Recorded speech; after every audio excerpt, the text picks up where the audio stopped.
Bonjour et bienvenue dans Voyage intérieur avec Gaëtan. Je suis Gaëtan Molon, accompagnateur de Voyage intérieur.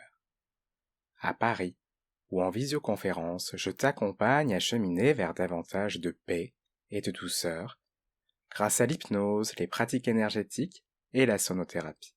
Et dans ce podcast, je te propose à chaque épisode une porte d'exploration. Ici, pas de vérité absolue, mais des réflexions et des expériences qui t'aideront à rencontrer ce qui fait sens pour toi. Aujourd'hui, épisode 21, Oser rêver avec Mrs. Harris.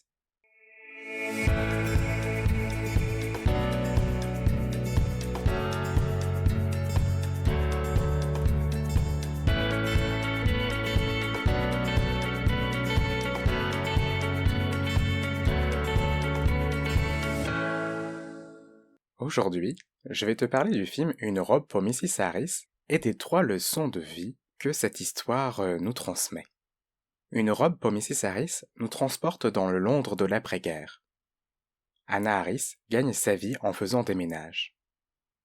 Si elle mène une vie très solitaire, depuis le décès de son mari Eddie, porté disparu au combat, elle n'est pas femme à se plaindre, ni à s'appesantir sur son sort. Elle, qui se croyait les pieds bien ancrés dans la réalité, est tout à coup submergée par une vague de rêve et d'émerveillement quand elle découvre une magnifique robe signée Dior, nonchalamment accrochée dans la chambre d'une de ses riches clientes.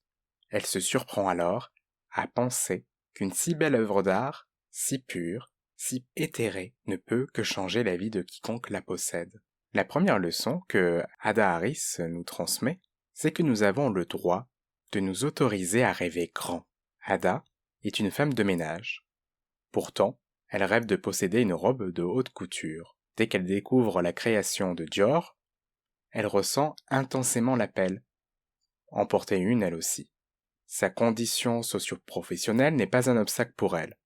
Ada ne se censure pas, elle n'écoute pas les voix qui disent que ce rêve n'est pas pour elle, elle y croit et elle se met en marche vers la réalisation de son aspiration profonde. Elle s'autorise à rêver grand. Alors, qu'est-ce que tu ferais, toi, s'il n'y avait aucune peur, aucune censure, aucune limite? Quel serait ton plus grand rêve? Je t'invite à l'écrire, le dessiner ou coller des images dans un cahier ou sur un tableau pour t'aider à le visualiser plus densément. Alors s'autoriser à rêver grand, c'est déjà un premier pas. Mais si on veut le voir se réaliser, il est nécessaire d'être proactif. C'est la deuxième leçon du film. Ada rêve grand, mais elle ne reste pas passive. Elle n'attend pas que la robe arrive par miracle sur le pas de sa porte. Elle se renseigne sur le prix et met en place des actions pour obtenir l'argent nécessaire. Elle travaille davantage et prend des risques financiers. Mais sa détermination lui permet d'obtenir la somme pour s'acheter la robe. Alors, elle sort de sa zone de confort. Ada n'a jamais voyagé et elle ne parle pas français. Mais elle ose prendre l'avion pour partir seule à Paris et se rendre à la Maison Dior. Elle a aussi le courage de transgresser les normes sociales pour atteindre son objectif. Aussi, Ada ne montre aucune peur pour aller à la rencontre d'inconnus pour avancer davantage vers son rêve. Une fois que tu as éclairé ton rêve, ton grand rêve, quelle action concrète dès aujourd'hui tu vas mettre en place pour avancer vers sa réalisation? Là aussi, tu peux prendre des notes, noter. Alors, pour éviter de s'éparpiller, je te propose d'écrire 3 actions.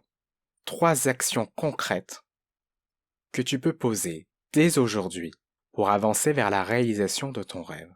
Puis passons à la troisième et dernière leçon d'une robe pour Mrs. Harris. Cette troisième leçon, c'est que la bonté est le chemin. Tout au long du film, Ada cultive la bonté.